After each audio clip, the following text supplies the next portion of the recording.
तो दोस्तों persistent system ने अपने क्वार्टर थ्री के नंबर को डिस्क्लोज कर दिया है। तो चलिए देखते हैं क्या है क्वार्टर थ्री के नंबर्स के अंदर। डाटाबेस के यहाँ पे मिलियंस में, मैं आपको क्रोस में बता रहा हूँ। लेकिन उससे पहले बता दूँ, कंपनी को से डिविडेंड की भी अनाउंसमेंट की गई इस क्वार्टर में। 22 रुपये के हिसाब से कंपनी आपको डिविडेंड देते हुए देखने को मिल जाएगी। चलिए नंबर देखते हैं। तो देखिए पिछले क्वार्टर में कंपनी 3,580 करोड़ का रेवेन्यू जनरेट की थी ऑपरेशन के थ्रू। पिछले साल 3,062 करोड़ के आसपास, जबकि अभी देखें तो कंपनी का रेवेन्यू 3,778 करोड़ आपको जाता हुआ देखने को मिला। तो साल दर साल जाते हैं तो साल दर साल कंपनी की रेवेन्यू का एक अच्छी खासी तेज़ी आपको देखने को मिली। यहाँ पर देखते हैं तो लगभग बोल सकते हैं आप 23% के आसपास का जंप है कंपनी के रेवेन्यू के अंदर साल दर साल। जबकि क्वार्टरली बेस पे जाते हैं तो क्वार्टरली बेस पे भी कंपनी के रेवेन्यू के अंदर लगभग 6% के आसपास की तेज़ी। तो कंपनी का रेवेन्यू देखें तो आपको साल दर साल क्वार्टर क्वार्टर बढ़ते हुए देखने को मिला है। हालांकि मुझे लगता है थोड़ा सा कम है, क्योंकि 23% का सालाना जंप और 6% के आसपास का क्वार्टरली बेस पे जंप मुझे लगता है कि थोड़ा सा कम है।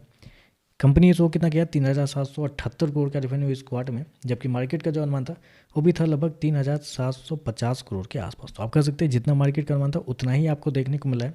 लेकिन हाई पी वाली कंपनी के लिए 6% क्वार्टरली बेस पे और 23% साल दर साल मुझे लगता है थोड़ा सा कम है। खर्चे की बात करते हैं, पिछले क्वार्टर में 3,015 करोड़ खर्च किए थे, पिछले साल 2,622 करोड़। अभी देखें तो कंपनी खर्चे 3,164 करोड़ आपको देखने को मिला है।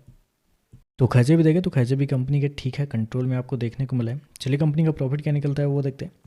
तो देखिए पिछले क्वार्टर की बात करते हैं तो पिछले क्वार्टर में कंपनी का प्रॉफिट 471 करोड़, पिछले साल 372 करोड़।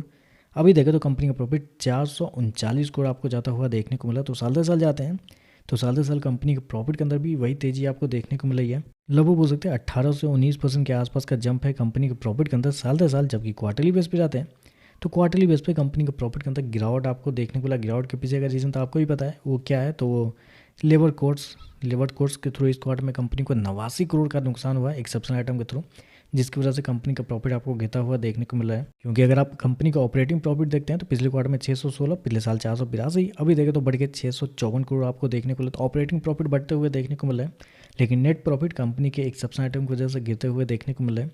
कंपनी ने शो किया 439 करोड़ का प्रॉफिट इस क्वार्टर में, जबकि मार्केट का जो अनुमान था वो था लगभग बोल सकते हैं 445 करोड़ के आसपास। तो आप कह सकते हैं जितना मार्केट का अनुमान था उसके आसपास ही देखने को मिल रहा है।